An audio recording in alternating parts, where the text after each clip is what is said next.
बच्चों कल के लास्ट लेक्चर में हम लोगों ने कैपेसिटर का ये डिस्कस कर लिया था कि एनर्जी डेंसिटी क्या होती है, प्लेट ऑफ कैपेसिटर के बीच फोर्स डिस्कस कर लिया था। ये कैपेसिटर पार्ट 2 के थ्योरी वाले सेशन में देख लिया था।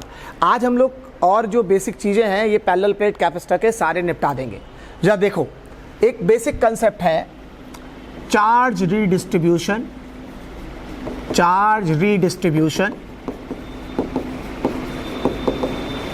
and common potential, charge redistribution and common potential। यहाँ देखो, ये कंसेप्ट ये कहता है कि यदि कोई दो चार्ज बॉडीज हैं या दो चार्ज कैपेसिटर हैं, समझिएगा, दो चार्ज बॉडी या दो चार्ज कैपेसिटर हैं। मान लीजिए आपने दो चार्ज बॉडीज ले ली, मान लो एक बॉडी ये है, एक बॉडी ये है, ठीक। इनको आपने चार्ज कर रखा है। मान लो ये इस पर चार्ज है Q1, बढ़िया, इसका कैपेसिटेंस है C1, इसको भी आपने चार्ज कर रखा है, इसका चार्ज है Q2 और इसकी कैपेसिटेंस है C2।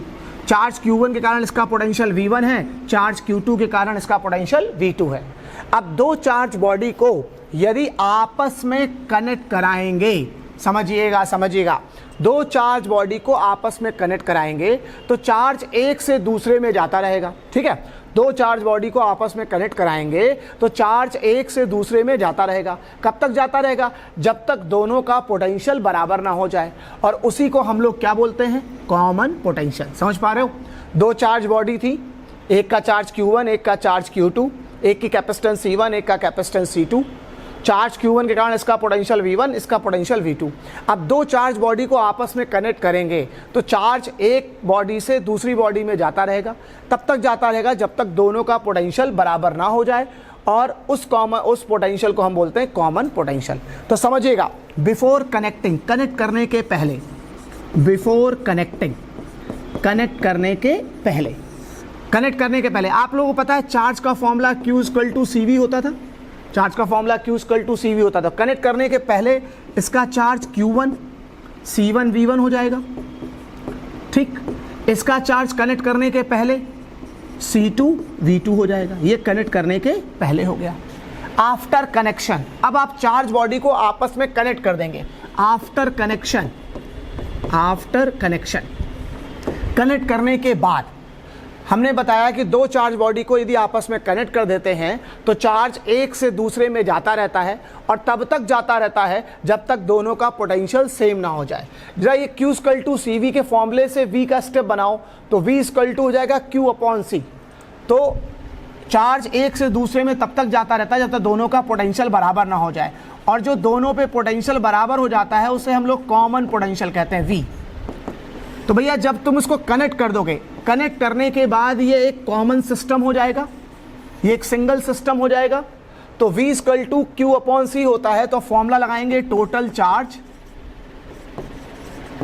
Upon total capacitance. बढ़िया, समझिएगा, मतलब कहने का V Q/C होता है। तो लेकिन जब हम दोनों चार्ज बॉडी को कनेक्ट कर देंगे तो एक सिंगल बॉडी हो जाएगी। तो सिंगल बॉडी के लिए जो कॉमन पोटेंशियल जो बनेगा वो total charge upon total capacitance हो जाएगा। अब टोटल चार्ज कितना है? Q1 plus Q2। Total capacitance क्या हो जाएगी? C1 plus C2। ये आपके कॉमन पोटेंशियल का फॉर्मूला हो गया, Q1 plus Q2 upon C1 plus C2। बात समझो, कनेक्ट करने के पहले इन दोनों के जो पोटेंशियल थे वो V1 और V2 थे। कनेक्ट करने के बाद क्या होगा? दो चार्ज बॉडी कनेक्ट करने के पहले उनके पोटेंशियल V1 और V2 थे। कनेक्ट करने के बाद चार्ज एक से दूसरे में ट्रांसफ़र होता है, तब तक ट्रांसफ़र होता है जब तक दोनों का पोटेंशियल बराबर नहीं हो जाता। मतलब इसका पोटेंशियल जो V1 था वो V1 से V हो जाएगा, इसका पोटेंशियल जो V2 था अब वो V2 से V हो जाएगा, दोनों सेम पोटेंशियल पे आ जाएंगे। अब वो पोटेंशियल कितना होगा? तो V Q/C होता है। कनेक्ट करने पर ये सिंगल बॉडी के जैसा काम करेगा, तो total charge upon total capacitance ले लेंगे। Total charge Q1 plus Q2, total capacitance C1 plus C2। और अच्छा लिखना चाहो तो Q1 को लिख सकते हैं C1 V1, Q2 को लिख सकते हैं C2 V2, और total capacitance C1 plus C2 हो जाएगी। ये कॉमन पोटेंशियल आ जाएगा। तो कॉमन पोटेंशियल को तीन तरीके से तैयार करना है, total charge upon total capacitance, या Q1 plus Q2 upon C1 plus C2, या कैपेसिटेंस और पोटेंशियल के टर्म में डिस्कस करना है तो C1 V1 plus C2 V2 upon C1 plus C2। अच्छा, तो इसका मतलब जब दो चार्ज बॉडी को आपस में कनेक्ट करते हैं तो चार्ज एक से दूसरे में जाता है, तब तक जाता है जब तक दोनों का पोटेंशियल बराबर ना हो जाए। कनेक्ट करने के पहले इसका चार्ज कितना था बेटा बताओ? कनेक्ट करने के पहले इसका चार्ज था C1 V1, कनेक्ट करने के पहले इसका चार्ज था C2 V2। लेकिन कनेक्ट करने के बाद क्या होगा जरा सोचो, जब आप इसको कनेक्ट कर दोगे तो अब इसका पोटेंशियल V1 नहीं रहा, V हो गया, इसका पोटेंशियल V2 नहीं रहा, V हो गया। भाई ये चार्ज एक से दूसरे में जाता है तो अब चार्ज की वैल्यू Q1 और Q2 नहीं रह जाएंगी, अब थोड़ी बदल जाएंगी। तो कनेक्ट करने के बाद आफ्टर कनेक्शन, अब पहले वाले पे चार्ज, पहले देखो कनेक्ट करने के पहले चार्ज इसका C1 V1 था, अब इसका पोटेंशियल V1 से V हो गया, तो अब कनेक्ट करने के बाद इसका चार्ज हो जाएगा C1 V, कनेक्ट करने के बाद दूसरे वाले का चार्ज हो जाएगा C2 V। बोलो भाई, कनेक्ट करने के बाद दूसरे वाले का चार्ज, भाई C2 V2 होता था लेकिन अब ये V2 पोटेंशियल तो रहा नहीं, अब ये पोटेंशियल बन गया V, तो ये हो जाएगा C2 V। तो ये हो गए चार्ज आफ्टर कनेक्शन। ये कौन हो गए? चार्ज आफ्टर कनेक्शन, कनेक्ट करने के बाद चार्ज। अब इसमें एक चीज और पूछता है, चार्ज ट्रांसफर, कि चार्ज ट्रांसफर कितना हुआ? Charge transfer. तो अब चार्ज ट्रांसफर जब भी आपको निकालना होगा तो आप दोनों चार्ज बॉडी के बारे में मत सोचिएगा। सुनिए, जब भी आपको दो चार्ज बॉडी दे रखी हो और आपसे पूछे कि भैया दो चार्ज बॉडी को आपस में कनेक्ट कर दिया, तो जैसे ही बोले कि दो चार्ज बॉडी को आपस में कनेक्ट कर दिया तो ये तो समझ जाइए कि दोनों का पोटेंशियल सेम हो गया होगा। कैसे सेम हुआ होगा? चार्ज एक से दूसरे में गया होगा। तो आपसे पूछ सकता है भैया चार्ज कितना ट्रांसफर हुआ, तो आप दोनों बॉडी के बारे में मत सोचिए, कोई एक बॉडी ले लीजिएगा, उसी बॉडी का कनेक्ट करने के पहले चार्ज निकालिए और उसी बॉडी का कनेक्ट करने के बाद चार्ज निकालिए। कैसे सर क्या बोल रहे हो? मतलब ऐसा समझो, मान लो एक बॉडी है, शुरुआत में कनेक्ट करने के पहले इसका चार्ज 10 माइक्रोकूलम था। मान लो कनेक्ट करने के पहले इसका चार्ज कितना था? 10 माइक्रोकूलम। कनेक्ट करने के बाद कुछ चार्ज इसमें चला गया, अब इसका चार्ज बचा 6 माइक्रोकूलम। सुन पा रहे हो? कनेक्ट करने के पहले इसका चार्ज था 10 माइक्रोकूलम, कनेक्ट करने के बाद इसका जो चार्ज बचा वो 6 माइक्रोकूलम। तो ट्रांसफर कितना हो गया? भाई पहले इसका चार्ज 10 माइक्रोकूलम था, कनेक्ट करने के बाद इस पर 6 माइक्रोकूलम चार्ज बचा, तो ट्रांसफर कितना हुआ? 4। तो भैया आप दोनों की चिंता मत करो, कोई एक बॉडी पकड़ लो, उसी बॉडी का कनेक्ट करने के पहले चार्ज निकालो, उसी बॉडी का कनेक्ट करने के बाद निकालो, जो चार्ज में कमी आई होगी उतना ही क्या हुआ होगा? ट्रांसफर। वही चार्ज क्या हो गया होगा? ट्रांसफर हो गया होगा। तो जब भी आपको चार्ज ट्रांसफर डिस्कस करना है तो दोनों बॉडी की चिंता मत करना। चार्ज ट्रांसफर जबकि निकालना हो तो पहली वाली बॉडी का चार्ज कनेक्ट करने के पहले, ये कनेक्ट करने के पहले का चार्ज है, पहले वाली बॉडी पे कनेक्ट करने के पहले का चार्ज और पहली वाली बॉडी पर ही कनेक्ट करने के बाद का चार्ज, उन दोनों चार्ज का डिफरेंस ही आपको क्या निकाल देगा? Charge transfer. इतनी बातें आपको सबको क्लियर हुई? मतलब जब भी दो चार्ज बॉडी आपस में कनेक्ट की जाएंगी, जब भी दो चार्ज बॉडी आपस में कनेक्ट की जाएंगी तो आपको इतना करना है। समझिएगा। मतलब फिर से देखो, ये दो चार्ज बॉडी हो गई, ठीक, इस पर चार्ज हो गया Q1। अब फटाफट रिव्यू करते हैं। इसकी capacitance C1, voltage V1, charge Q1। इसकी कैपेसिटेंस C2, वोल्टेज V2, ठीक, और चार्ज Q2। तो अब यदि हम बिफोर कनेक्शन की बात करें, कनेक्शन के पहले इसका चार्ज C1 V1 होगा, इसका चार्ज C2 V2 होगा। ये समझ गए सब लोग? बोलो भैया। कनेक्ट करने के पहले इसका चार्ज C1 V1, इसका charge C2 V2। After connection common potential आ जाएगा। बढ़िया, कॉमन पोटेंशियल को V से रिप्रेजेंट करते हैं। यदि हम इसको कनेक्ट कर देंगे तो दोनों पर पोटेंशियल सेम हो जाएगा, ठीक। आफ्टर कनेक्शन पोटेंशियल कॉमन हो जाएगा और इस कॉमन पोटेंशियल की वैल्यू होगी total charge upon total capacitance, या क्या होगा बताओ? C1 V1 plus C2 V2 upon C1 plus C2। सही बात है। अब जो चार्ज पहले V1 और V2 था सॉरी, जो पोटेंशियल V1 और V2 था, अब वो पोटेंशियल कन्वर्ट होके V में आ गया। अब ये पोटेंशियल V1 से V हो गया, ये पोटेंशियल V2 से V हो गया, मतलब कि कॉमन पोटेंशियल आ गया। सही, ठीक। अब कॉमन पोटेंशियल आएगा तो जो चार्ज का फॉर्मूला कनेक्ट करने के पहले C1V1 था, अब वो बन जाएगा C1V। कनेक्ट करने के पहले इसका चार्ज जो C2V2 था, अब बन जाएगा C2V। तो charge after connection, charge after connection, तो पहले वाले पे चार्ज अब C1V आ जाएगा, दूसरे वाले पे चार्ज C2V आ जाएगा। सही, अब चार्ज बदल जाएंगे, जाहिर सी बात है चार्ज एक से दूसरे में ट्रांसफर होगा। अब आपसे ये पूछता है कि भैया कितना चार्ज ट्रांसफर होगा, आपसे चार्ज ट्रांसफर पूछे, समझिए। चार्ज ट्रांसफर में मैंने आपको सिखाया कि दोनों चार्ज बॉडी की चिंता नहीं करेंगे, क्योंकि हमें पता है एक में चार्ज कनेक्ट करने के पहले जितना है और कनेक्ट करने के बाद जितना हो गया, जो डिफरेंस है वही तो ट्रांसफर हुआ होगा। मान लो पहले इस पे 10 माइक्रोकूलाम है, कनेक्ट करने के बाद इस पे 6 माइक्रोकूलाम बचा, तो जो डिफरेंस है 4 माइक्रोकूलाम, वही तो ट्रांसफर हुआ होगा। तो ट्रांसफर चार्ज निकालने के लिए कभी भी आप दोनों चार्ज बॉडी को कैलकुलेट मत करिएगा, एक ही चार्ज बॉडी को कनेक्ट करिएगा, उसका चार्ज कनेक्ट करने के पहले और उसी का चार्ज कनेक्ट करने के बाद। तो जब भी आपको चार्ज ट्रांसफर निकालना है, तो पहली वाली चार्ज बॉडी का चार्ज कनेक्ट करने के पहले चार्ज कितना होगा, C1V1। कनेक्ट करने के बाद चार्ज क्या होगा, C1 कैपेसिटेंस है, कैपेसिटेंस तो बदलेगी नहीं, हाँ पोटेंशियल V1 से V हो चुका होगा। ठीक, कॉमन पोटेंशियल आ चुका होगा। तो कनेक्ट करने के पहले चार्ज और उसी का कनेक्ट करने के बाद चार्ज निकाल लेंगे, तो आप चार्ज ट्रांसफर निकाल सकते हैं। फिर दूसरा, ratio of final charges, ratio of final charges, आपसे रेशियो ऑफ फाइनल चार्जेस पूछ सकता है। तो फाइनल चार्जेस के रेशियो की बात करें तो पहले वाले पे चार्ज Q1 डैश, दूसरे वाले पे चार्ज Q2 डैश। पहले वाले पे चार्ज, अरे भाई फाइनल चार्ज है ना, कनेक्ट करने के बाद, तो कनेक्ट करने के पहले चार्ज तो इसमें C1V1 था, कनेक्ट करने के बाद इसमें चार्ज होगा C1V। क्या होगा, C1V। कनेक्ट करने के बाद दूसरे वाले पे चार्ज, कनेक्ट करने के पहले इस पर चार्ज C2V2 था, कनेक्ट करने के बाद इस पर चार्ज क्या हो जाएगा, C2V। V से V कैंसिल हो जाएगा। तो रेशियो ऑफ फाइनल चार्जेस भी आपको मिल गया, Q1 dash upon Q2 dash equal to C1 upon C2। तो मतलब आपको काम की बात समझ में आई कि फाइनल चार्जेस कैपेसिटेंस के रेशियो के कैपेसिटेंस के डायरेक्टली प्रोपोर्शनल होता है। फाइनल चार्ज कैपेसिटेंस के डायरेक्टली प्रोपोर्शनल होता है, मतलब जिसकी कैपेसिटेंस ज्यादा होगी उस पर ज्यादा चार्ज आएगा।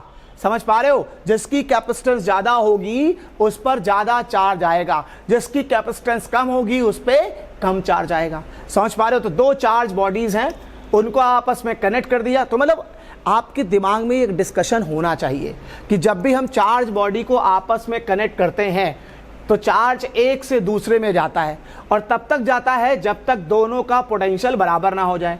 तो कनेक्ट करने के पहले के चार्जेस हो गए, कनेक्ट करने के बाद के चार्जेस हो गए, ये कॉमन पोटेंशियल हो गया।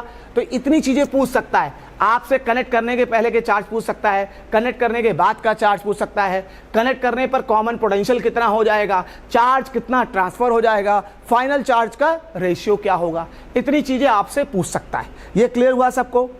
अच्छा, जब चार्ज ट्रांसफर होता है तो एक और बात समझने वाली बात है, जब भी किसी दो चार्ज बॉडी को आपस में कनेक्ट करते हैं तो चार्ज ट्रांसफर होता है। अब जो चार्ज ट्रांसफर होता है तो पहले से रखा चार्ज उसको अपोज करता है। समझिएगा, देखिए हमने क्या पढ़ा, ये चार्ज बॉडी है, हम लोग इस कंसेप्ट को बहुत अच्छे से समझे और इसके बेस पर भी सवालों को भी कर लेंगे, जिससे ये वाला मामला हमेशा के लिए क्लियर हो जाए। ये कनेक्ट करने के पहले के चार्ज हैं, ये कनेक्ट करने के बाद के चार्ज हैं, ठीक, ये चार्ज Q2, और अब आपने इसको कनेक्ट कर दिया। तो मैं आपको बताना चाहता हूं, मैंने आपको सिखाया कि ऐसा तो है नहीं कनेक्ट करने के बाद जब चार्ज ट्रांसफर होता है तो इस पर पहले कोई चार्ज नहीं था, इस पर पहले कोई चार्ज तो था ही। अब कनेक्ट करेंगे, चार्ज एक से दूसरे में ट्रांसफर होगा। अब एक से दूसरे में ट्रांसफर होगा तो कब तक ट्रांसफर होगा, जब तक दोनों का पोटेंशियल बराबर ना हो जाए। अब क्या होता है कि जब चार्ज इधर ट्रांसफर हो रहा होता है तो पहले से रखा चार्ज इसको अपोज करता है। समझ पा रहे हो मैं क्या बोल गया?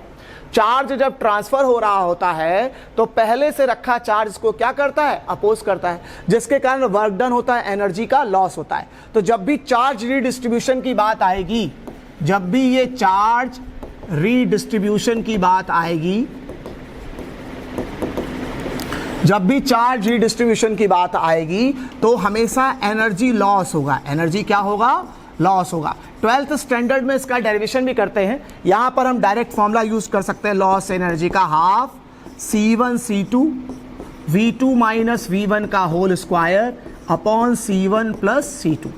आपको लेक्चर थोड़ा सा थ्योरेटिकल, थोड़ा सा डेरिवेशन वाले टाइप का लग रहा होगा, लेकिन कारण क्या है ना, जो बातें बताई जा रही इनमें छोटी छोटी बातों पे सवाल बन जाता है। मतलब केवल कॉमन पोटेंशियल का फॉर्मूला पूछ लेता है, कभी फाइनल चार्ज का रेशियो पूछ लेता है जो कैपेसिटेंस के डायरेक्टली प्रोपोर्शनल होता है, मतलब Q1 dash upon Q2 dash बराबर C1 अपॉन C2 जो अभी कराया था। तो कहने का मतलब ये जरूर पूछ लेता है। तो आपको इतनी बातें पता होनी चाहिए। चार्ज डिस्ट्रीब्यूशन के केस में इतनी बातें आपको अच्छे से पता होनी चाहिए। फटाफट रिव्यू कर लेते हैं, फिर इसके अप्रोच पे सवाल देखेंगे।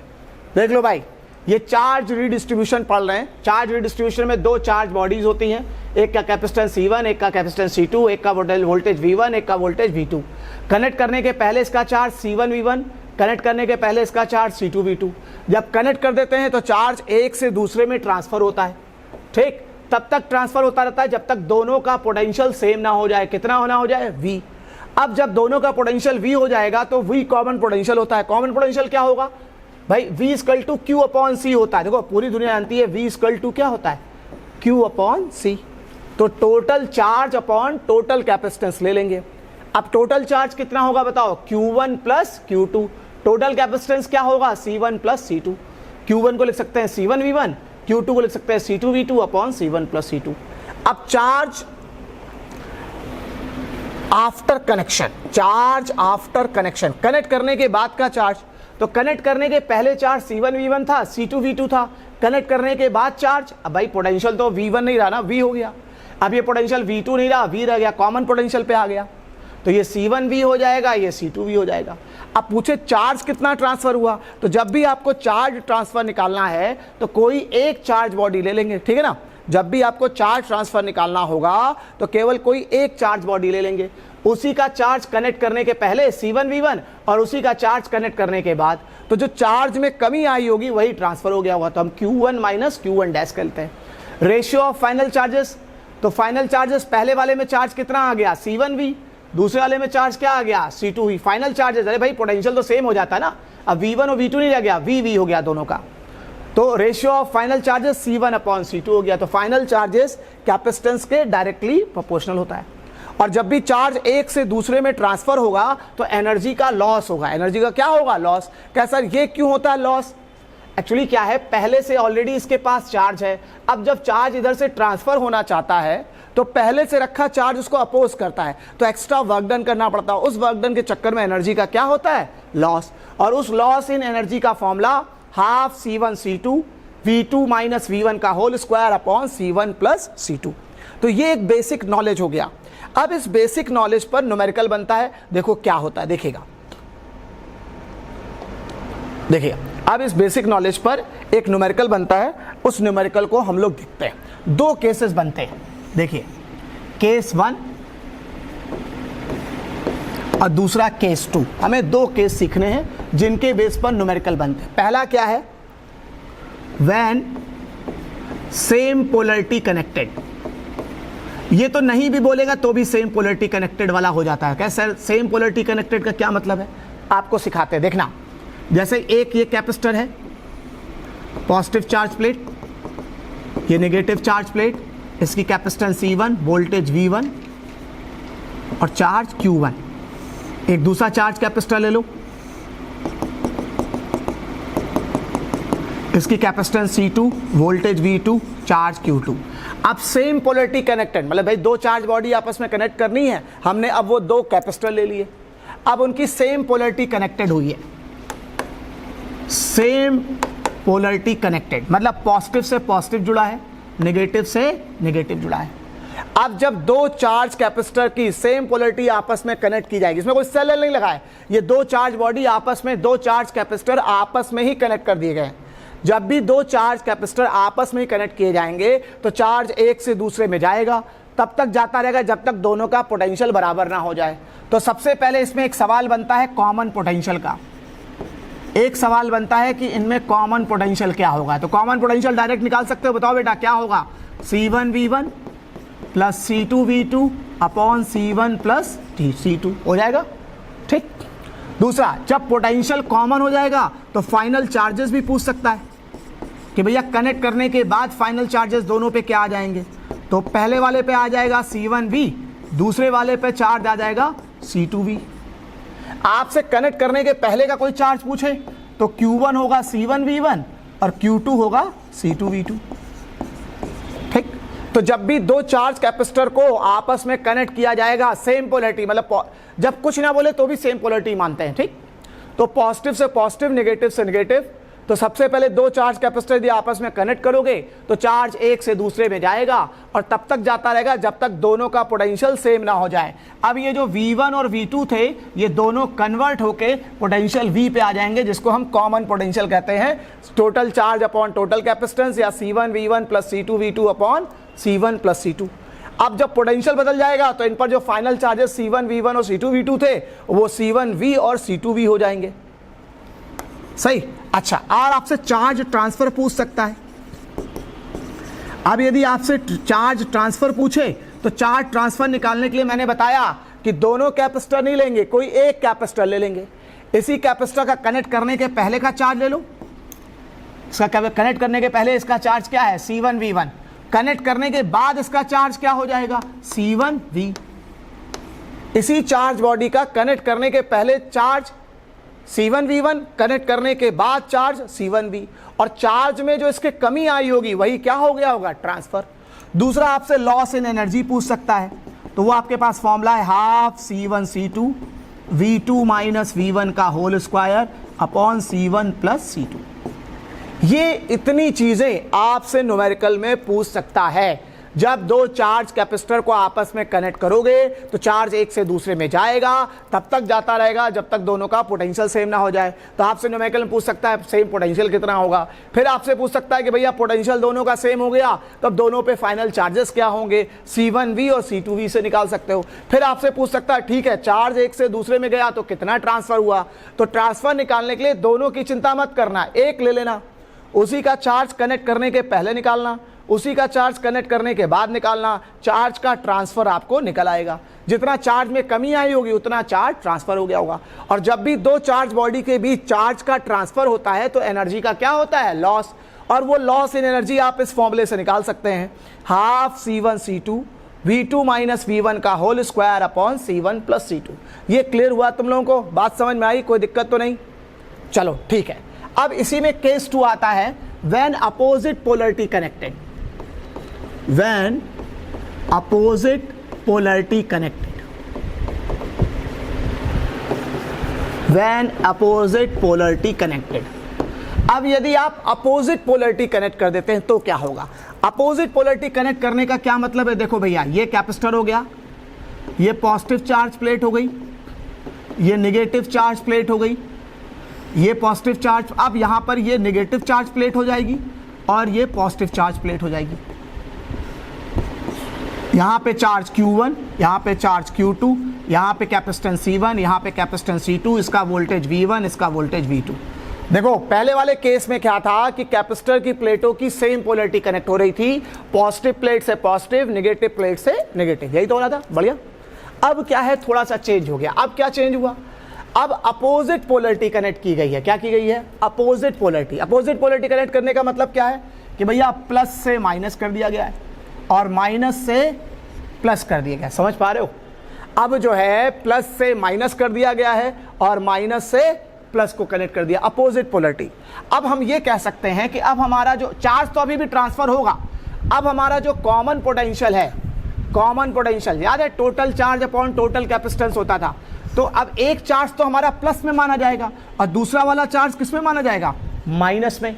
तो अब हमारा कॉमन पोटेंशियल का जो फॉर्मूला है जो पहले सेम पोलरिटी पे C1V1 plus C2V2 upon C1 plus C2 था, अब वो बन जाएगा C1V1 minus C2V2 upon C1 plus C2। अब प्लस के जगह माइनस आ जाएगा। फाइनल चार्जेस वैसे ही निकालोगे, फाइनल चार्जेस Q1 डैश हो जाएगा C1V, Q2 डैश हो जाएगा C2V। ठीक, चार्ज ट्रांसफर निकालने के लिए भी कुछ चेंज नहीं आएगा।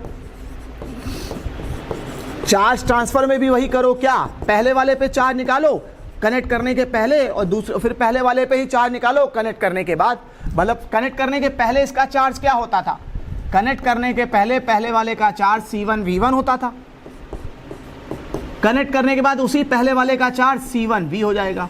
तो जो कनेक्ट करने के पहले जितना चार्ज था, कनेक्ट करने के बाद इस पर कितना चार्ज है, उन्हीं चार्जेस का जो डिफरेंस होगा वो किस में यूज होगा, as a charge transfer. Energy loss in energy निकालना लग जाओ तो हाफ C1 C2। अब जहां V2 माइनस V1 था, अब वो माइनस माइनस क्या हो जाएगा, प्लस। तो ये V2 प्लस V1 का whole square upon C1 plus C2 हो जाएगा। ये आपके दो केसेस हैं, देख लो भैया, दो ही तरह के सवाल बनते हैं। जब भी दो चार्ज बॉडी को आपस में कनेक्ट करोगे, जब भी दो चार्ज बॉडी को आपस में कनेक्ट करोगे तो ये चीजें होंगी, समझ रहे हो ना बात को। जब भी दो चार्ज बॉडी को आपस में कनेक्ट करोगे तो ये चीजें होंगी कि उनका पोटेंशियल सेम हो जाएगा, चार्ज एक से दूसरे में ट्रांसफर होगा। तो ये दो तीन सवाल बन सकते हैं कि भैया पोटेंशियल कितना हो जाएगा, चार्ज कितना आ जाएगा, कितना चार्ज ट्रांसफर होगा, एनर्जी का लॉस क्या होगा। जब सेम पोलरिटी जोड़ते हो तब तो कॉमन पोटेंशियल के फॉर्मूले में प्लस साइन रहेगा, लेकिन अपोजिट पोलरिटी यदि जोड़े तो कॉमन पोटेंशियल के फॉर्मूले में माइनस साइन आ जाएगा। और यहाँ माइनस फॉर्मूले में देखो लॉस एनर्जी में माइनस था, तो वहाँ माइनस माइनस क्या हो जाएगा, प्लस। तो यहाँ पोटेंशियल को ऐड करके रखना होगा और यहाँ माइनस करके रखना होगा। इतना क्लियर हुआ सब लोगों को? बताओ मुझे, फिर मैं आगे बताता हूँ।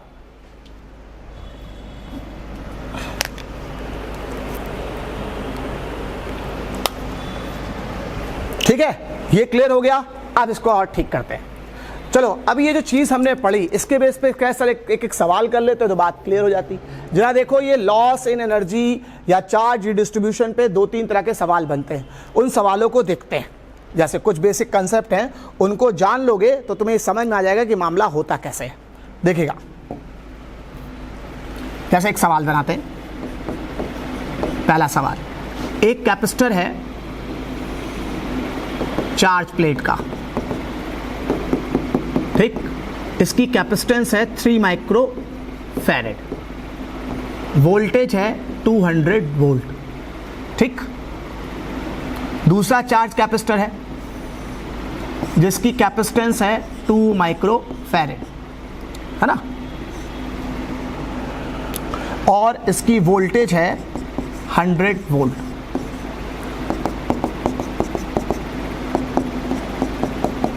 है ना, और ये आपने सेम पोलरिटी से कनेक्टेड कर दिया।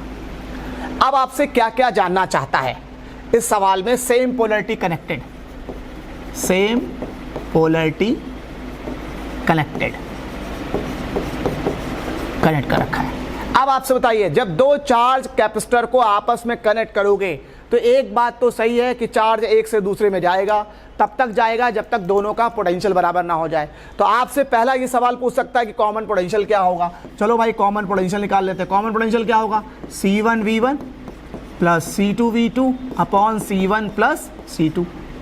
अच्छी बात है, माइक्रो फैरेड है, उसको फैरेड में बदलने की जरूरत नहीं, क्योंकि ऊपर भी माइक्रो माइक्रो का टर्म है, नीचे भी माइक्रो माइक्रो का टर्म है, यूनिट कट जाएगी, तो सीधे संख्या ले लो।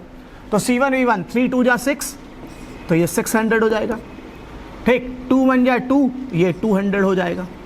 बढ़िया, अरे 3 2 जा 600 हो जाएगा, 2 × 100 200 हो जाएगा। C1 प्लस C2 कर लो तो 3 और 2 5 हो जाएगा, ये हो जाएगा 800, ये हो जाएगा 5। इसको सॉल्व कर लो, 5 1 जा 5 हो जाएगा, ठीक। ये 800 अपॉन 5 आ जाएगा, ये 5 1 जा 5 हो जाएगा, 3 आ जाएगा, 5 6 जा 30, 160 वोल्ट आ जाएगा, ठीक। तो इसका कॉमन पोटेंशियल, इन दोनों पर पोटेंशियल सेम आ जाएगा, और वो पोटेंशियल कितना होगा? 160 वोल्ट। समझ पा रहे हो? देखो क्या सवाल था। दो चार्ज कैपेसिटर थे, पहला वाला कैपेसिटर 200 वोल्ट पर था, ठीक। दूसरा वाला कैपेसिटर 100 वोल्ट पर था, एक की कैपेसिटेंस 3 माइक्रोफैरेड थी, एक की 2 माइक्रोफैरेड थी। कहना था दो चार्ज कैपेसिटर को आपस में जोड़ दिया गया है। तो हम समझते हैं कि जब भी दो चार्ज कैपेसिटर को आपस में जोड़ोगे तो चार्ज एक से दूसरे में जाता है, तब तक जाता है जब तक दोनों का पोटेंशियल सेम ना हो जाए। वो जो पोटेंशियल सेम होता है उसको हम लोग क्या बोलते हैं बेटा, कॉमन पोटेंशियल। तो आपसे कॉमन पोटेंशियल पूछ सकता है, तो कॉमन पोटेंशियल कैसे निकालोगे, C1V1 plus C2V2 upon C1 plus C2 से। तो यहाँ हमने C1V1 कर लिया। अच्छा, हमने माइक्रो को चेंज इसलिए नहीं किया कि ऊपर भी माइक्रोफैरेड वाले टर्म, नीचे भी माइक्रोफैरेड वाले टर्म, तो यूनिट कट जाएगी, सीधे संख्या ले सकते हैं। तो इसको सॉल्व करके हमने 160 वोल्ट निकल आया। तो देखो ध्यान से कि पहले जो पोटेंशियल 200 और 100 वोल्ट थे, अब ये दोनों के दोनों 160 वोल्ट पर आ गए। तो दूसरा सवाल इसमें पूछ सकता है चार्ज ट्रांसफर। देखो 3 सवाल जरूर बनते हैं, दो चार्ज कैपेसिटर या दो चार्ज बॉडी को आपस में कनेक्ट करने पर 3 सवाल जरूर बनते हैं। पहला कि कॉमन पोटेंशियल कितना आ जाएगा, क्योंकि दो चार्ज बॉडी को कनेक्ट किया तो एक चीज तो जरूर होगी, क्या, दोनों का पोटेंशियल सेम हो जाएगा। तो दोनों का पोटेंशियल सेम हो गया, वो हमने निकाल लिया। तो पहला तो आपसे कॉमन पोटेंशियल जरूर पूछेगा, तो कॉमन पोटेंशियल निकाल लिया। जब कॉमन पोटेंशियल क्यों आता है, क्योंकि चार्ज का क्या होता है, ट्रांसफर। तो दूसरी चीज आपसे चार्ज का ट्रांसफर पूछ सकता है। तो चार्ज ट्रांसफर निकालने के लिए आप डेल्टा Q बराबर लगाएंगे Q1 माइनस Q1 डैश। कैसा, इसका क्या मतलब, कनेक्ट करने के पहले चार्ज, सुन पा रहे हो, जब भी चार्ज ट्रांसफर निकालना है तो दोनों की चिंता नहीं करेंगे, केवल एक कैपेसिटर ले लेंगे, उसी कैपेसिटर का कनेक्ट करने के पहले चार्ज और उसी कैपेसिटर का कनेक्ट करने के बाद चार्ज। अरे मान लो कनेक्ट करने के पहले कितना चार्ज है, निकाल लो, कनेक्ट करने के बाद इस पर कितना बचा, कनेक्ट मतलब इससे कनेक्ट करने के बाद कितना चार्ज बचा, जो कमी आई होगी वही क्या हो गया होगा, दूसरे में ट्रांसफर हो गया होगा। तो चार्ज ट्रांसफर निकालने के लिए कनेक्ट करने के पहले का चार्ज C1V1, भाई पहले पोटेंशियल V1 था ना 200 वोल्ट, कनेक्ट करने के बाद इनका पोटेंशियल बदल गया, दोनों पोटेंशियल 160 पे आ गए, तो इसी का चार्ज C1V हो जाएगा। तो कनेक्ट करने के पहले इसका चार्ज निकालो C1V1, 3 2 6, तो ये हो जाएगा 600 माइक्रोकूलम। कनेक्ट करने के बाद कैपेसिटेंस तो वही रही, इसी की कैपेसिटेंस लोगे 3, लेकिन अब पोटेंशियल 200 वोल्ट नहीं रहा, अब इसका भी पोटेंशियल कितना हो गया, 160 वोल्ट। तो 3 × 160 हो जाएगा। तो ये 600 माइक्रोकूलम माइनस 16 त्रिक 48, 480 माइक्रोकूलम, इनको माइनस कर दो तो ये 0 हो जाएगा। ठीक, 10 में से 8 बटा दो 2, ठीक, 5 में से 4 गया 120 माइक्रोकूलम। 120 माइक्रोकूलम चार्ज क्या हो गया, ट्रांसफर। अरे जाहिर सी बात है भाई, कनेक्ट करने के पहले इसका 600 माइक्रोकूलम चार्ज था, कनेक्ट करने के बाद इस पर चार्ज 480 माइक्रोकूलम बचा। भाई कनेक्ट करने के पहले इस पर चार्ज 600 माइक्रोकूलम था, कनेक्ट करने के बाद इसमें 480 माइक्रोकूलम बचा। तो इसका मतलब जो बीच में चार्ज का लॉस हुआ सब कहाँ हो गया, वो ट्रांसफर। तो जब भी आपको चार्ज ट्रांसफर निकालना है तो कोई एक कैपेसिटर पकड़ लो, उसी का कनेक्ट करने के पहले चार्ज निकालो, उसी का कनेक्ट करने के बाद चार्ज निकालो, चार्ज के डिफरेंस आप वहां से निकाल सकते हो, उसी को चार्ज ट्रांसफर बोल देंगे। तीसरी चीज क्या पूछ सकता है, लॉस इन एनर्जी। तीसरी चीज आपसे क्या पूछ सकता है, loss in energy.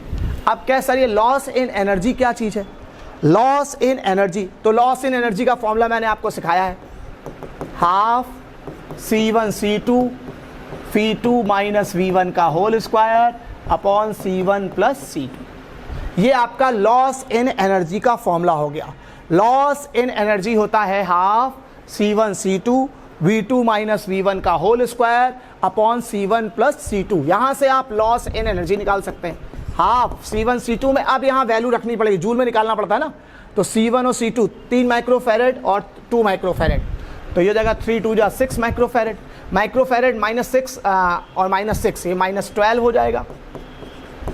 V2 minus V1 की बात करो तो आपको या V1 200 में से 100 घटा दो, 100 का स्क्वायर हो जाएगा, तो 10 की पावर 2 का ये स्क्वायर हो जाएगा अपॉन C1 प्लस C2।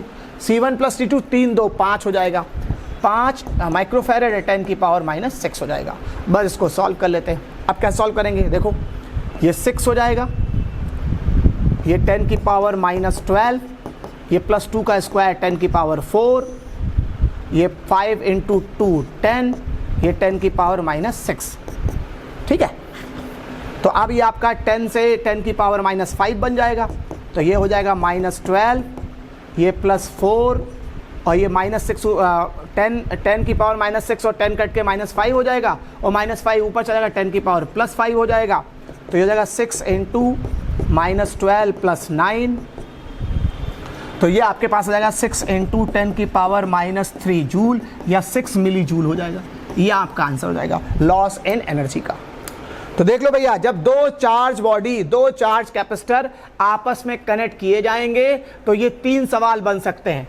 पहली बात तो जब भी दो चार्ज बॉडी आपस में कनेक्ट करोगे, समझो समझो समझो, जब भी दो चार्ज बॉडी आपस में कनेक्ट करोगे तो चार्ज एक से दूसरे में जाएगा, तब तक जाता रहेगा जब तक दोनों का पोटेंशियल सेम ना हो जाए। वो उस पोटेंशियल को कॉमन पोटेंशियल कहते हैं, जो आप निकालेंगे C1V1 + C2V2 upon C1 + C2 से। जब पोटेंशियल निकाल लेंगे तो आपसे पूछ सकता है कितना चार्ज ट्रांसफर हुआ, तो चार्ज ट्रांसफर निकालने के लिए उसी का कनेक्ट करने के पहले का चार्ज निकालो C1V1, उसी का कनेक्ट करने के बाद का चार्ज निकालो C1V, और चार्ज का ट्रांसफर निकल आएगा। ठीक, लॉस इन एनर्जी की बात करें तो लॉस इन एनर्जी क्या हो जाएगा, half C1 C2 V2 - V1 का whole square upon C1 + C2, ये आपका लॉस इन एनर्जी हो जाएगा।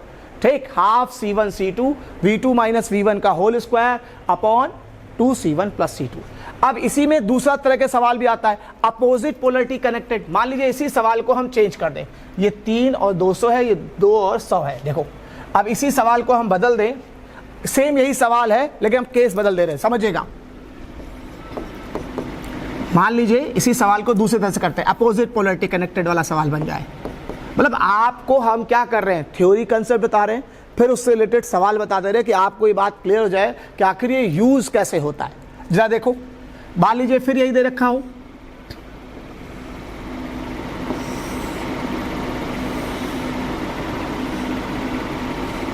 ये पॉजिटिव प्लेट हो गई, ये नेगेटिव प्लेट हो गई, ये नेगेटिव प्लेट हो गई, ये पॉजिटिव प्लेट हो गई। ठीक, अब क्या हो रहा है, सेम वही सवाल है, कैपेसिटेंस की 3 माइक्रोफैरेड, वोल्टेज इसका 200 वोल्ट, इसकी कैपेसिटेंस 2 माइक्रोफैरेड और इसका वोल्टेज 100 वोल्ट। लेकिन इस बार अपोजिट पोलरिटी कनेक्ट किया। देख रहे हो, पहले वाले सवाल में क्या था, सेम पोलरिटी कनेक्टेड थी, अब इस बार प्लस से माइनस कनेक्टेड है, माइनस से प्लस। मतलब क्वेश्चन की लैंग्वेज में आ जाएगा, 2 charge capacitor connected with same polarity with opposite polarity. तो जब चार्ज कैपेसिटर अपोजिट पोलरिटी से कनेक्ट होगा तो भी अप्रोच वही रहेगा, चार्ज एक से दूसरे में ट्रांसफर होगा, तब तक ट्रांसफर होगा जब तक दोनों का पोटेंशियल सेम ना हो जाए। इसमें भी वही 3 तरह के सवाल बन सकते हैं कि कितना कॉमन पोटेंशियल हो जाएगा, कितना चार्ज ट्रांसफर होगा, कितना एनर्जी में लॉस होगा। तो चलो पहले बात करते हैं कॉमन पोटेंशियल की। अब इसमें अपोजिट पोलरिटी कनेक्टेड है, अपोजिट पोलरिटी कनेक्टेड,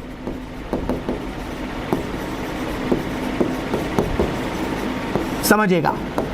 अब इसमें अपोजिट पोलरिटी कनेक्टेड है।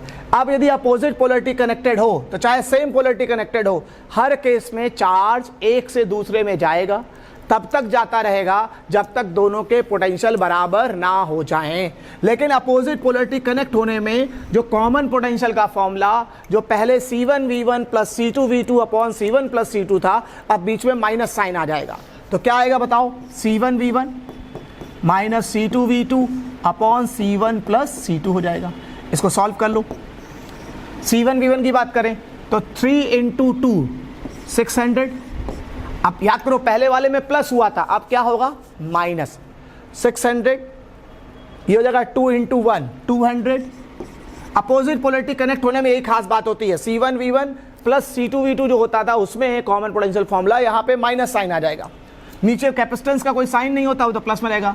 3 और 2 5, 6 में से 2 घटा दो, 400 बटे 5, 5 8 जा 40, ये आपका 80 वोल्ट आ गया कॉमन पोटेंशियल। ठीक, तो जब आप अपोजिट पोलरिटी कनेक्ट करेंगे तो कॉमन पोटेंशियल का formula C1V1 + C2V2 upon C1 + C2 होगा। C1V1 की बात करो, ये V1 है, सॉरी है, ये V2 है। हाँ ठीक, C1V1 3 2 जा 6, C2V2 2 1 जा 2 और C1 + C2 3 और प्लस 2 5। माइक्रोफैरेड में ऊपर भी है, CC नीचे भी है, तो कॉमन होकर कट गया, तो कोई दिक्कत वाली बात नहीं है। ठीक, कॉमन पोटेंशियल निकाल लिया। अब आपसे पूछ सकता है चार्ज ट्रांसफर, आपसे चार्ज ट्रांसफर पूछ ले, तो आपको चिंता करने की जरूरत नहीं है कि सर अब ये अपोजिट पोलरिटी से कनेक्ट हुआ है तो कुछ नया हो जाएगा, नहीं, वर्किंग अप्रोच वही रहेगी। इसी कैपेसिटर का कनेक्ट करने के पहले का चार्ज निकालो और इसी कैपेसिटर का कनेक्ट करने के बाद का चार्ज निकालो। बच्चों देखो, अब तुम्हें एक नया तरह का कंटेंट सिखाते हैं, कुछ छोटी छोटी बातें जिन पे सवाल स्ट्रेट बना है। जैसे याद है पिछले 2 वीडियो में हमने ये चीज़ सीखी थी। सबसे पहला कैपेसिटर का जो पहला लेक्चर था उसमें हमने ये सीखा था कि नेगेटिव प्लेट को पास लाओ तो पोटेंशियल घटता है। बताया था नहीं बताया था? आपको मैंने सिखाया था कि नेगेटिव प्लेट को पास लाओ तो पोटेंशियल घटता है। ठीक, अब हमें 2 चीज़ें समझनी है। Special result, special result. देखो भैया, जब कुछ ना बोले तो कोई बात नहीं, लेकिन यदि क्वेश्चन की लैंग्वेज में ऐसा लिखा हो, क्या लिखा हो, if battery remain connected, battery remain connected. देखिए, एक तो सिंपल केस होता है, एक तो सिंपल केस है, मान लीजिए एक कैपेसिटर है, समझना बेटा, एक कैपेसिटर है, एक पॉजिटिव प्लेट है, एक नेगेटिव प्लेट है, ये इसके बीच का गैप d है, इसका पोटेंशियल v है। ठीक, अब हम कह रहे हैं कि यदि हमने इसका गैप आधा कर दिया, अब हमने इसका गैप आधा कर दिया, जब हम कुछ ना बोलें, सिर्फ हम ये बोले कि हमने इसका गैप आधा कर दिया, तो हम ये कहते हैं कि नेगेटिव प्लेट के पास आने पे पोटेंशियल घटता है। तो यदि गैप आधा कर दिया, नेगेटिव प्लेट को आधी दूरी कर दिया, तो पोटेंशियल भी आधा हो जाएगा। समझ पा रहे हो? ये मैंने आपको सिखाया था पहले लेक्चर में कि नेगेटिव प्लेट को पास लाने पर पोटेंशियल घटता है, और पोटेंशियल घटता है तो यदि आप गैप को आधा कर दोगे, मतलब मान लो d गैप पर पोटेंशियल v है, तो d/2 पर गैप पर पोटेंशियल v/2 हो जाएगा। ये सिखाया था नहीं सिखाया था? बताओ भैया। मैंने आपको सिखाया था कि किसी कैपेसिटर की नेगेटिव प्लेट को पास लाओ तो नेगेटिव प्लेट पास आती जाती है, पोटेंशियल घटाती जाती है। बताया था नहीं बताया था? अच्छी बात है, ये कंसेप्ट है, कंसेप्ट है। सुनिए, नेगेटिव प्लेट को पास लाते जाओ तो पोटेंशियल घटता जाता है, अच्छी बात है। तो इसीलिए यदि d गैप पर पोटेंशियल v है तो d/2 पर पोटेंशियल v/2 हो जाएगा। ठीक, लेकिन अब इसमें एक स्पेशल रिजल्ट पढ़ना है, इफ बैटरी रिमेन कनेक्टेड। समझिए समझिए, सामान्यता तो हमने पढ़ रखा है कि नेगेटिव प्लेट को पास लाओगे तो पोटेंशियल आधा हो जाएगा, अच्छी बात है। लेकिन यदि आपने बैटरी रिमेन कनेक्टेड है कर रखी है, तब क्या होगा? जरा देखो, ये पॉजिटिव प्लेट हो गई, ये नेगेटिव प्लेट हो गई, ये गैप d हो गया, इसका पोटेंशियल v हो गया, और ये आपने सेल से इसको जोड़ रखा है, v वोल्ट के सेल से। Battery remain connected. अब देखो होता क्या है, यदि हम बैटरी से जोड़ें तो होता क्या है, और हम इस गैप को कम करें, नेगेटिव प्लेट को पास लाएं, मान लीजिए हम नेगेटिव प्लेट को पास लाएं और इनका गैप आधा कर दें। देखो होता क्या है, जैसे ही हम नेगेटिव प्लेट को पास लाते होंगे तो ये तो सच बात है कि पोटेंशियल घटने लग जाता होगा, लेकिन जैसे ही पोटेंशियल घटना शुरू करता होगा तो ये सेल है ना, ये बैटरी बैठी है, bank, source of cell, bank of charge, ये चार्ज का बैंक है, इसके पास खूब ढेर सारे चार्ज हैं। तो जैसे जैसे नेगेटिव प्लेट को पास लाते हैं, इसका पोटेंशियल जैसे ही घटना शुरू करता होगा, सेल एक्स्ट्रा चार्ज इसको सप्लाई देना शुरू कर देता होगा, और तब तक सप्लाई देता रहता होगा जब तक वापस इसका पोटेंशियल इसके बराबर ना हो जाए। तो मैं आपको सिखाना चाहता हूं कि यदि बैटरी कनेक्टेड है तो पोटेंशियल बदल नहीं पाएगा, पोटेंशियल बदल नहीं पाएगा, समझिएगा, इस बात को दिमाग में बैठा लीजिए। वैसे सामान्यतः नेगेटिव प्लेट को पास लाने पर पोटेंशियल घटता है, अच्छी बात है, लेकिन यदि कैपेसिटर में बैटरी कनेक्टेड है, यदि कैपेसिटर में बैटरी कनेक्ट हो रखी है या सेल कनेक्ट हो रखा है, सर्किट कंप्लीट है, तो जैसे जैसे नेगेटिव प्लेट पास आएगी पोटेंशियल घटना तो चाहेगा, लेकिन जैसे ही पोटेंशियल घटना चाहेगा तो ये लो पोटेंशियल होगा, सेल अपना हाई पोटेंशियल पे है, तुरंत ये चार्ज सप्लाई करना शुरू कर देगा, और तब तक चार्ज सप्लाई करता रहेगा जब तक दोनों का पोटेंशियल बराबर ना हो जाए। जितना धीरे धीरे मैंने बोला है, इतना धीरे नहीं होता, तुरंत हो जाता है। तो तो टाइम नहीं लगता। तो कुल मिला के यदि बैटरी कनेक्टेड है तो वो इसके पोटेंशियल को घटने नहीं देगा। सुन पा रहे हो? यदि बैटरी कनेक्टेड है, सामान्यतः हम कहते हैं नेगेटिव प्लेट को पास लाओगे पोटेंशियल घटेगा, सही है, कुछ ना बोले तो नेगेटिव प्लेट को पास लाओगे पोटेंशियल घटेगा। लेकिन यदि बैटरी कनेक्टेड है तो नेगेटिव प्लेट को पास लाने पे पोटेंशियल घट नहीं सकता, पोटेंशियल बदल नहीं पाएगा, बैटरी उसको मेंटेन रखेगी, बैटरी पोटेंशियल को मेंटेन रखेगी, पोटेंशियल को मेंटेन रखेगी।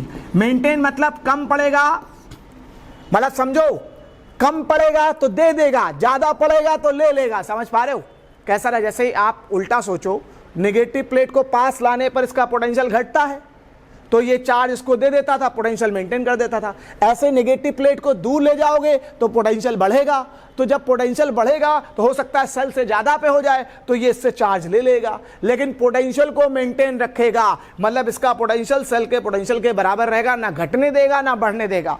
यदि नेगेटिव प्लेट पास आने पर पोटेंशियल घटने लग जाएगा तो कहेगा हमसे चार्ज ले लो, और ठीक है डिस्चार्ज होने लग जाएगा सेल। और यदि नेगेटिव प्लेट को दूर ले जाने पर कैपेसिटर का पोटेंशियल बढ़ रहा होगा तो कहेगा भैया तुम्हारा पोटेंशियल बहुत ज्यादा है, हमको चार्ज दे दो।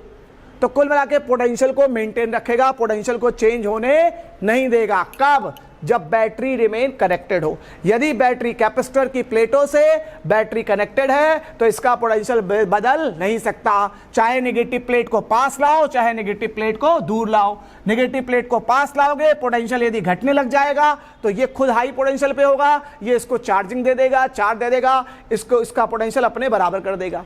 यदि नेगेटिव प्लेट को दूर ले जाओगे तो इसका पोटेंशियल बढ़ने लग जाएगा, तो ये कहेगा भाई मेरा पोटेंशियल कम पड़ रहा है, मुझको चार्ज दे दो, लेकिन तब तक लेता रहेगा जब तक दोनों पोटेंशियल बराबर ना रखे।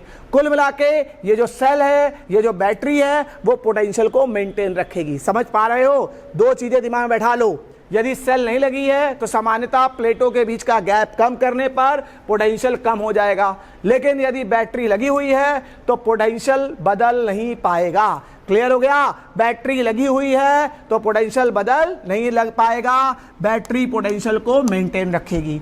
ये सबको क्लियर हो गया? बताओ बच्चा, ये बात सबको क्लियर हुई? कोई परेशानी तो नहीं? बढ़िया, चलिए आगे देखते हैं। अब हमें इस बात को सीखना है, अब एक बढ़िया कंसेप्ट देखते हैं थोड़ा अच्छे से, कि कभी कभी क्या होता है इफेक्ट ऑफ डाइलेक्ट्रिक। दो केसेस एग्जाम में बहुत आए हैं।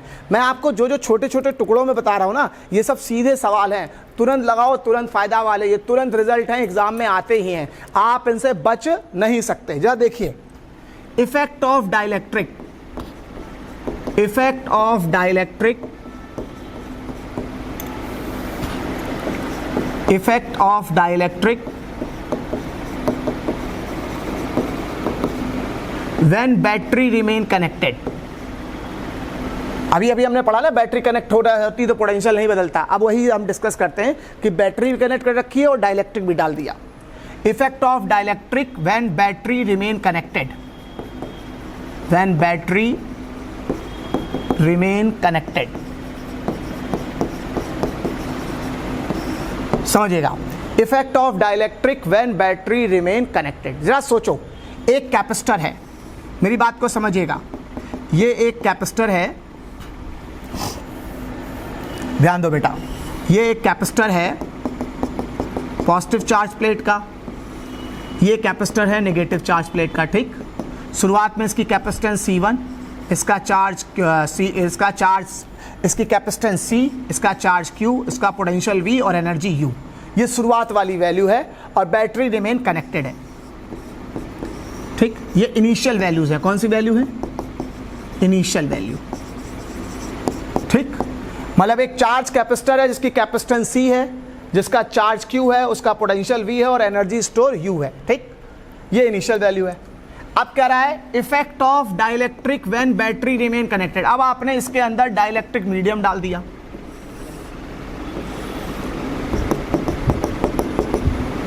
अब आपने इसके अंदर डाइलेक्ट्रिक मीडियम डाल दिया, डाइलेक्ट्रिक कांस्टेंट K का एक डाइलेक्ट्रिक मीडियम डाल दिया। ये पॉजिटिव प्लेट, ये नेगेटिव प्लेट। ठीक है, अब आपसे इफेक्ट जानना चाहता है। अब जरा सोचो, शुरुआत में चार्ज का फॉर्मूला Q = CV होता है। ठीक है, पोटेंशियल। अब जरा देखो होगा क्या, चलिए सबसे पहले अब हम देखते हैं इफेक्ट ऑफ डाइलेक्ट्रिक। पहली बात कैपेसिटेंस पे, तो हमने पता है डाइलेक्ट्रिक मीडियम डालने पे, मान लो final capacitance C1, final voltage V1, final energy U dash, मतलब final capacitance C dash, final potential V dash, energy U dash और चार्ज Q डैश। ठीक, सबसे पहले कैपेसिटेंस की बात करते हैं। हम लोग पढ़ चुके हैं डाइलेक्ट्रिक मीडियम डालने पर कैपेसिटेंस तो बढ़ता ही बढ़ता है, याद कर लो, डाइलेक्ट्रिक मीडियम डालने पर कैपेसिटेंस तो हमेशा बढ़ता ही है। तो डाइलेक्ट्रिक मीडियम डालने पर कैपेसिटेंस तो बढ़ेगा, चाहे बैटरी कनेक्ट हो चाहे ना कनेक्ट हो, डाइलेक्ट्रिक मीडियम डालने पर कैपेसिटेंस बढ़ता है। C capital to KC, capacitance बढ़ गया। अब बताओ potential V dash will remain V, बताओ क्या ये बात सही है? डाइलेक्ट्रिक पहले शुरुआत में पोटेंशियल इसका क्या था भैया बताओ? शुरुआत में पोटेंशियल V था, बाद में पोटेंशियल V डैश हो गया। डाइलेक्ट्रिक मीडियम डालने पर पोटेंशियल में कोई फर्क नहीं पड़ेगा, बताओ क्यों? क्योंकि एक चीज लिखी है क्या? Battery remain connected. ये बैटरी रिमेन कनेक्टेड जब भी होगा तो पोटेंशियल बदल नहीं पाएगा। क्वेश्चन में यदि बैटरी रिमेन कनेक्टेड है, बोले बैटरी रिमेन कनेक्टेड, तो इस बात को समझ लो पोटेंशियल बदल नहीं पाएगा। वो बात तो सही है, ये झूठ नहीं है कि डाइलेक्ट्रिक मीडियम डालने पर पोटेंशियल कम हो जाता था, लेकिन जैसे ही पोटेंशियल कम होता है उसकी कमी को कौन पूरा करता है? सेल।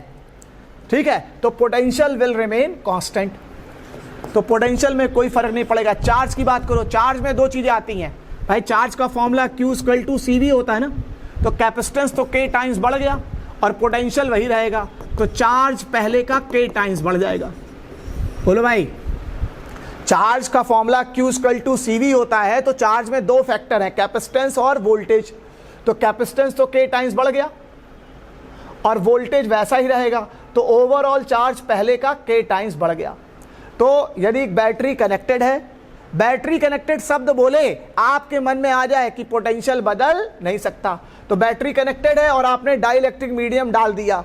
बैटरी कनेक्ट रहने पर यदि आप डाइलेक्ट्रिक मीडियम डालते हैं तो डाइलेक्ट्रिक मीडियम कारण कैपेसिटेंस तो K टाइम्स बढ़ता ही बढ़ता है, लेकिन बैटरी कनेक्टेड है तो पोटेंशियल बदल नहीं सकता।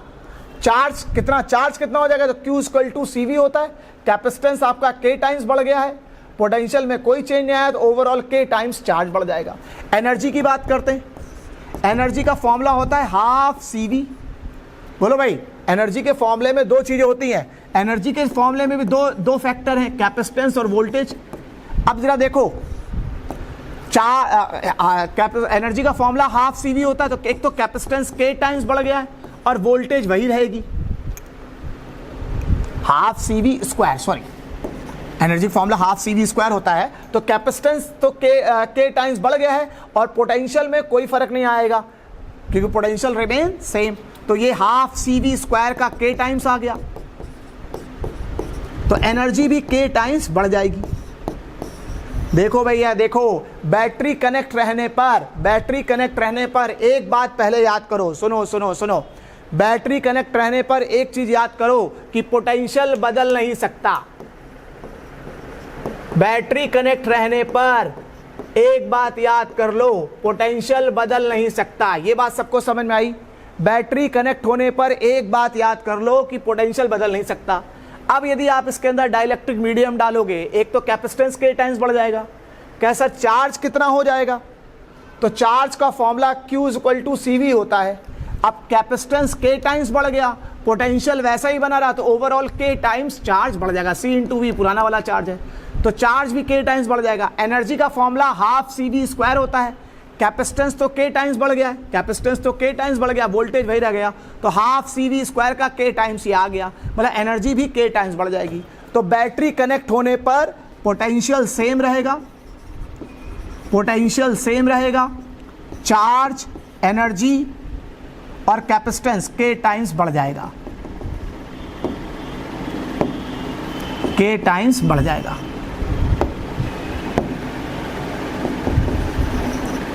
बढ़ जाएगा। इसको हिंदी में बड़ा लिख दीजिए, बैटरी कनेक्ट होने पर पोटेंशियल सेम रहेगा, चार्ज, एनर्जी और कैपेसिटेंस। देखो, चार्ज, एनर्जी और कैपेसिटेंस K टाइम्स बढ़ जाएगा। सीख लो भैया, मतलब यदि हम इसको रिजल्ट के रूप में बनाएं रिजल्ट के रूप में बनाएं तो हम ऐसा लिख सकते हैं क्या, बैटरी कनेक्ट होने पर, बैटरी, इसको हिंदी में याद कर लो, बैटरी कनेक्ट रहने पर कैपेसिटर की प्लेटों के बीच, ये हिंदी में नॉलेज के रूप में याद कर लो, ये नॉलेज ही काम आएगा सवाल लगाने में। बैटरी कनेक्ट रहने पर कैपेसिटर की प्लेटों के बीच डाई इलेक्ट्रिक मीडियम डालने पर, डाई इलेक्ट्रिक मीडियम डालने पर कैपेसिटर, बैटरी कनेक्ट रहने पर कैपेसिटर के बीच डाई इलेक्ट्रिक मीडियम डालने पर बैटरी कनेक्टेड है तो पोटेंशियल सेम रहेगा, चार्ज, पोटेंशियल, चार्ज, कैपेसिटेंस और एनर्जी के टाइम्स बढ़ जाएगी। सही है,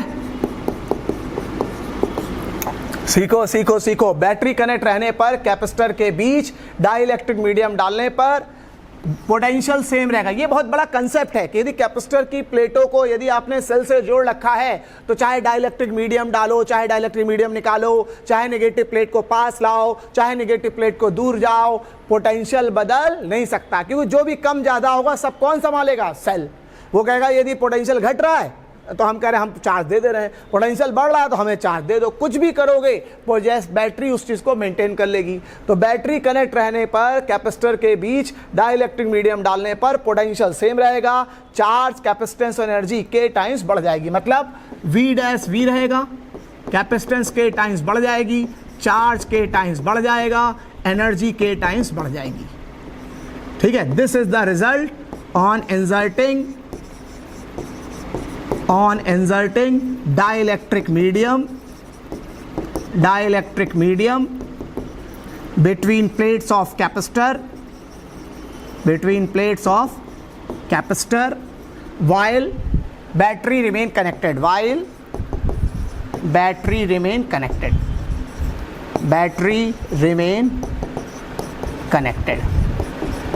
तो बैटरी कनेक्ट रहने पर पोटेंशियल बदल नहीं सकता है, कैपेसिटेंस के टाइम्स बढ़ जाएगा, चार्ज के टाइम्स बढ़ जाएगा, एनर्जी के टाइम्स बढ़ जाएगी। ये सबको क्लियर हुआ, कोई दिक्कत तो नहीं? बताओ भैया, ये सबको क्लियर हो गया, इसमें कोई परेशानी तो नहीं कि बैटरी रिमेन कनेक्टेड रहने पर चार्ज, पोटेंशियल, मतलब बैटरी रिमेन कनेक्टेड है तो पोटेंशियल तो बदलना नहीं है, ठीक है ना। बैटरी कनेक्ट, साफ साफ हिंदी में याद कर लेना, बैटरी कनेक्ट रहने पर कैपेसिटर के बीच डाइलेक्ट्रिक मीडियम डालने पर पोटेंशियल सेम रहेगा, चार्ज, कैपेसिटेंस, एनर्जी के टाइम्स बढ़ जाएगी। क्या वो सब तो ठीक है। मान लीजिए सर बैटरी कनेक्टेड नहीं है, खाली एक चार्ज कैपेसिटर है, तब क्या होगा? देखो सेकंड केस, किसी चार्ज कैपेसिटर में, समझिएगा, चार्ज कैपेसिटर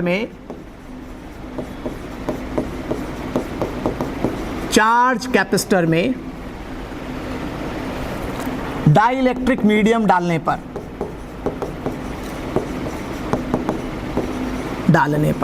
आपको समझना पड़ेगा। अब कह सर इसमें बैटरी कनेक्ट है कि नहीं कनेक्ट है, तो क्वेश्चन की लैंग्वेज में साफ साफ बताएगा कि बैटरी कनेक्टेड है कि नहीं कनेक्टेड है। क्वेश्चन की लैंग्वेज में बोलेगा बैटरी रिमेन कनेक्टेड, तब तो बैटरी कनेक्टेड मानोगे, अदर केस में बैटरी नॉट कनेक्टेड होगी। ठीक है, यदि कुछ नहीं बोला है तो मानेंगे बैटरी कनेक्टेड नहीं है कुछ, और बैटरी कनेक्टेड होगी साफ साफ बताएगा। एक चार्ज कैपेसिटर है, मान लो ये चार्ज कैपेसिटर है, अब इस बार इसमें बैटरी कनेक्टेड नहीं है, मतलब कुछ ना बोले तो हम मानते हैं बैटरी कनेक्टेड नहीं है। इसका charge Q, capacitance C, voltage V, energy U, और ये तार खुला हुआ है, कहीं भी बैटरी कनेक्टेड नहीं है, बैटरी नॉट कनेक्टेड। सबसे बड़ी बात है डालने पर when battery not connected, when battery not connected. अब समझो, अब बैटरी कनेक्टेड नहीं है, बैटरी कनेक्ट ना होने, इसके पहले क्या था, जब बैटरी कनेक्ट होती थी ना तो सर्किट कंप्लीट रहता था, चार्ज को इधर उधर आने जाने का मौका मिलता था। अब ये एक तरह से ओपन सर्किट हो जाता है, चार्ज को कहीं जाने का मौका नहीं मिलता।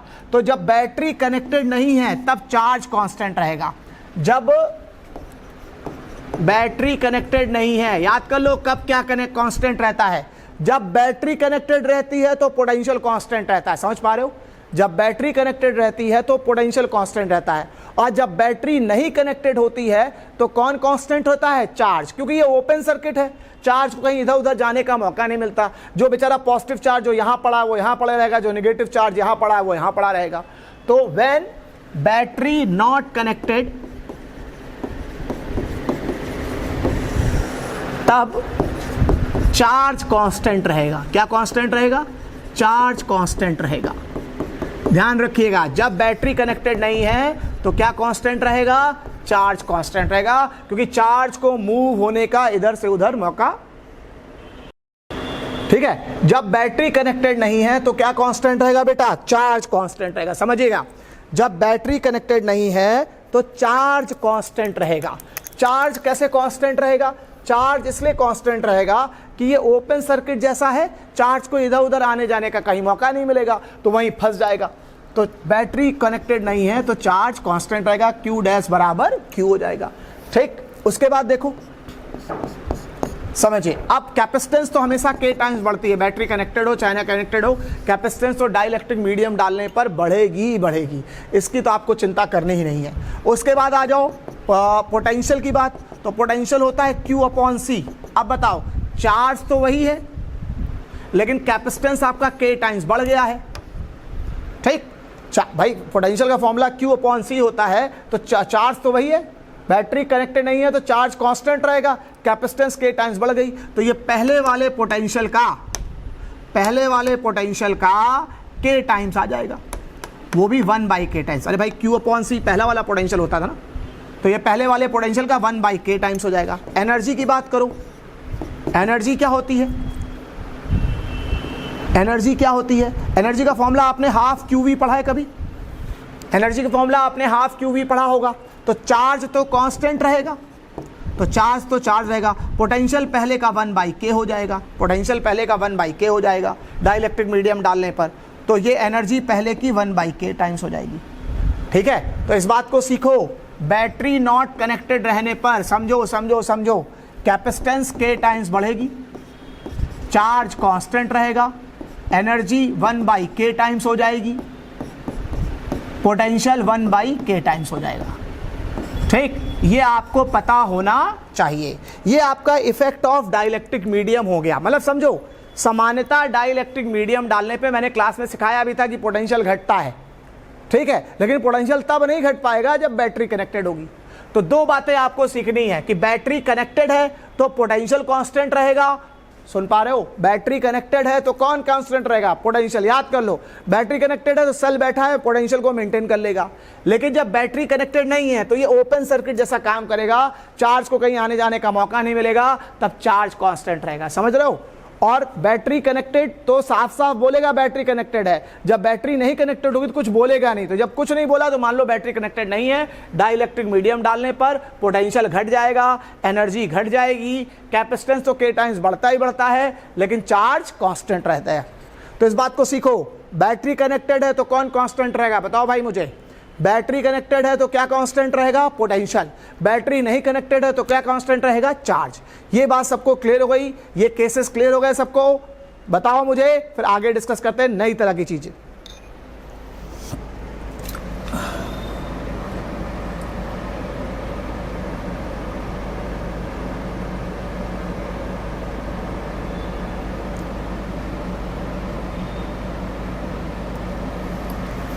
चलो देखना, ध्यान दीजिए, थोड़ा सा और बढ़िया करते हैं इसको और अच्छा बनाते हैं। देखो थोड़ा सा बढ़िया करते हैं। अब हमें सीखना है सीरीज एंड पैरेलल। देखो बच्चा, जो रेजिस्टेंस के फॉर्मूले होते हैं ना, उसी से आपको समझना है। सीधे सीधे हम डायरेक्ट आपको सिखा दे रहे हैं, फिर इसका एप्लीकेशन यूज करेंगे। देखो, सीरीज कॉम्बिनेशन, सीरीज कॉम्बिनेशन।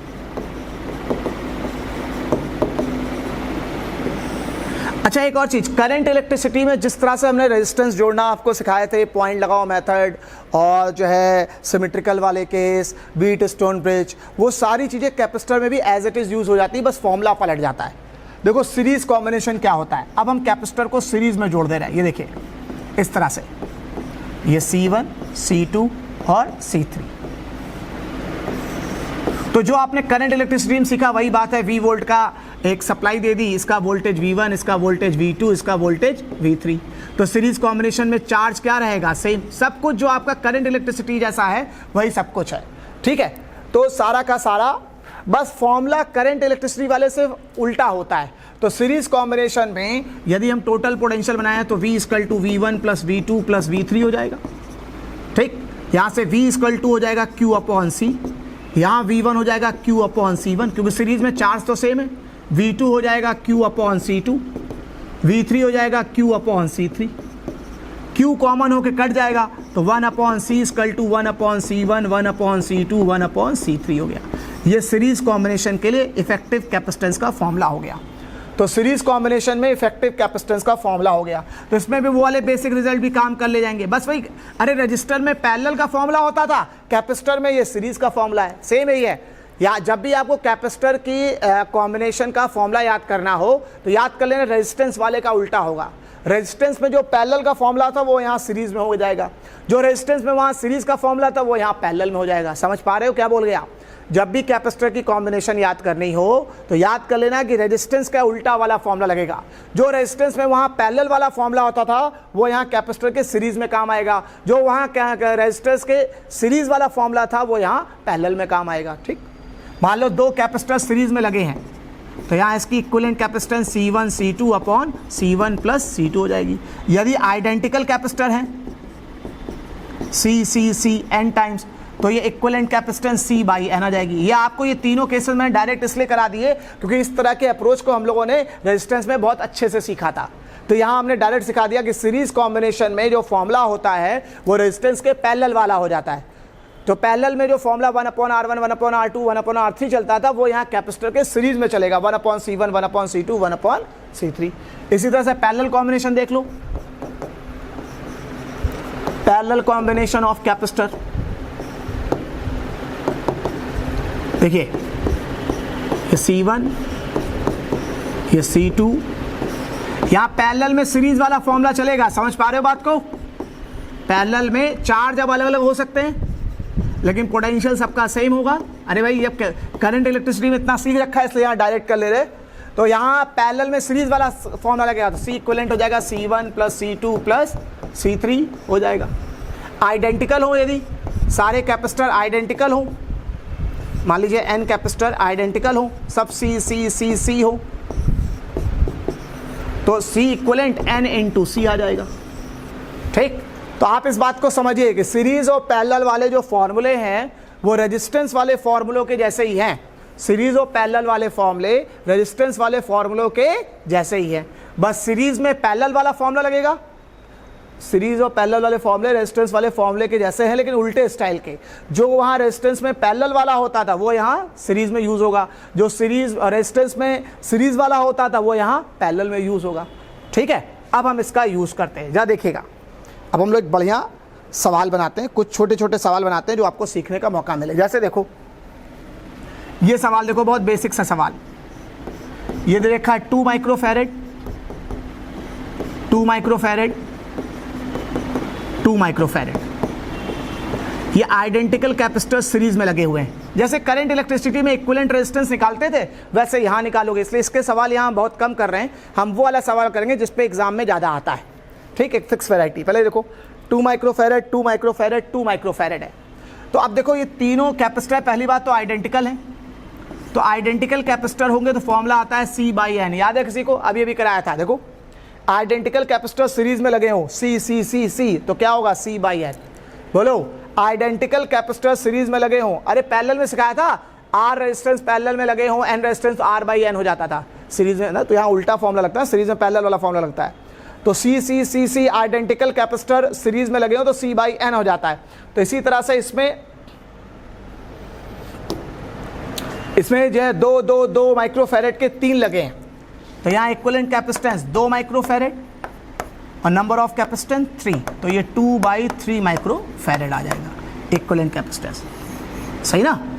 मतलब सीरीज में पैरेलल वाला लगता है, पैरेलल में सीरीज वाला लगता है, मतलब पैरेलल में डायरेक्ट जोड़ेंगे, सीरीज में 1 अपॉन करके, ठीक है। जैसे एक और सवाल देख लो, जैसे ये सवाल देखो, ये आपको दे रखा है 3 माइक्रोफैरेड, ये आपको दे रखा है 6 माइक्रोफैरेड और ये दे रखा है 2 माइक्रोफैरेड, ठीक। और आपसे इक्विवेलेंट कैपेसिटेंस इसकी पूछी है, समझिएगा। तो सबसे पहले हम देखेंगे कि ये दोनों सीरीज में है, C1 और C2 सीरीज में है और ये इसके साथ पैरेलल में है। देखिएगा मैंने आपको सिखाया है, क्या सिखाया है देखो, अभी सिखाया है कि यदि C1 और C2 सीरीज में हो, मैंने आपको सिखाया है C1 और C2 सीरीज में हो तो केवल दो, ये दो पेयर कैपेसिटर के लिए है। जब दो कैपेसिटर पेयर में है, C1 और C2 सीरीज में हो, तो equivalent capacitance C1 C2 upon C1 plus C2 होती है। और पैरेलल में होंगे तो डायरेक्ट जोड़ा जाता है। तो जरा देखिए यहां पे,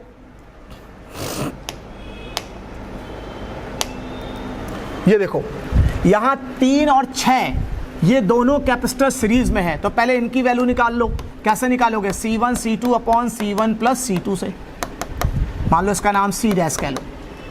पहले देखो A से B को आपको इक्विवेलेंट कैपेसिटेंस निकालनी है, तो शुरुआत में पहले देखो ये दोनों सीरीज में है, तो इसकी कैपेसिटेंस होगी C1 C2 upon C1 plus C2। तो C1 C2 करो 3 into 6 18, C1 plus C2 3 plus 6 9, 9 दूनी 18, तो ये आपका 2 माइक्रोफैरेड की कैपेसिटेंस आ जाएगी। तो ये टोटल वैल्यू 2 माइक्रोफैरेड आ गई। अब ये दोनों एक दूसरे के पैरेलल होंगे, तो पैरेलल में डायरेक्ट जोड़ेंगे तो C1 डैश प्लस C3। इन दोनों की वैल्यू हम निकाल चुके हैं 2 माइक्रोफैरेड। भाई इन दोनों की कैपेसिटेंस निकाल चुके हैं 2 माइक्रोफैरेड, साथ में ये इसके साथ पैरेलल में डायरेक्ट जुड़ेगा 2 माइक्रोफैरेड, तो ये आपका सॉल्व होके 4 माइक्रोफैरेड आ जाएगा। ठीक है ना, ये एक बेसिक अप्रोच है। चलो एक सवाल और देख लेते हैं। मतलब आपको इस बात को समझना पड़ेगा कि जब भी आइडेंटिकल कैपेसिटर जोड़े जाते हैं, जैसे ये सवाल देखो, ये 3 माइक्रोफैरेड दे रखा है,